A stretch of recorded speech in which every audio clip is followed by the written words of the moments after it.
Let's dive into the world of living organisms. Today we're exploring the difference between unicellular and multicellular organisms and how they each meet their basic needs. Even though they might seem worlds apart, both types of organisms are equipped to survive and thrive, just in different ways. First, let's talk about unicellular organisms. These are living things made up of just one single cell. That's right, one cell does all the work. Examples of unicellular organisms include bacteria, amoebas, and yeast. Because they only have one cell, these organisms rely on that single cell to do everything: take in food, get rid of waste, move around, and even reproduce. Since they're so small, they usually live in environments where they can get the nutrients they need from their surroundings, like in water, soil, or inside other living organisms. For instance, an amoeba takes in food by surrounding it with its cell membrane, a process called phagocytosis. The cell then digests the food inside specialized parts called vacuoles, getting the energy it needs to survive. Unicellular organisms have some pretty cool survival strategies. Since they're so small, they can easily move around their environment to find food or escape danger. Many have cilia or flagella, tiny hair-like structures that help them swim through liquids.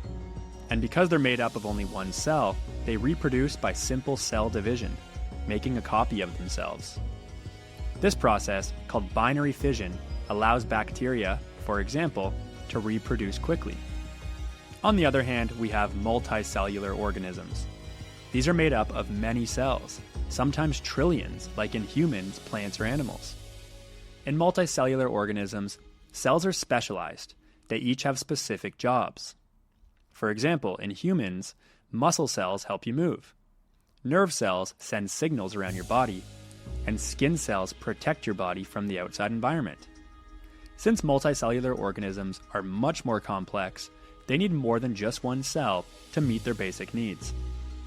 These organisms have systems in place to handle things like breathing, digestion, circulation, and reproduction. Take a human, for example. We get our food through the digestive system, where specialized cells and tissues break down food and absorb nutrients. The circulatory system, with the help of red blood cells, moves oxygen and nutrients throughout our body.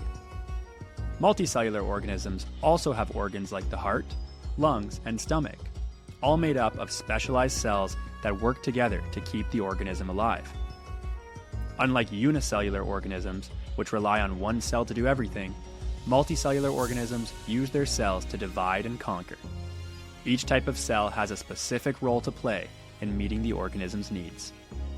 So, what's the big picture? Unicellular organisms, like bacteria and amoebas, are simple and rely on one cell to do all the work. They get their food directly from their environment, reproduce by splitting in two, and can move using tiny structures like cilia or flagella. Multicellular organisms, like humans, plants, and animals, are much more complex and have many different types of specialized cells working together to meet their needs. These organisms rely on systems of cells to digest food, transport oxygen, and manage other essential functions. In the end, both unicellular and multicellular organisms are perfectly designed for their environments. Unicellular organisms thrive by keeping things simple, while multicellular organisms excel by dividing the workload among many specialized cells. That's it for today's lesson. Whether you're thinking about a single-celled amoeba or a human being, remember that all living things have creative ways to meet their basic needs and survive.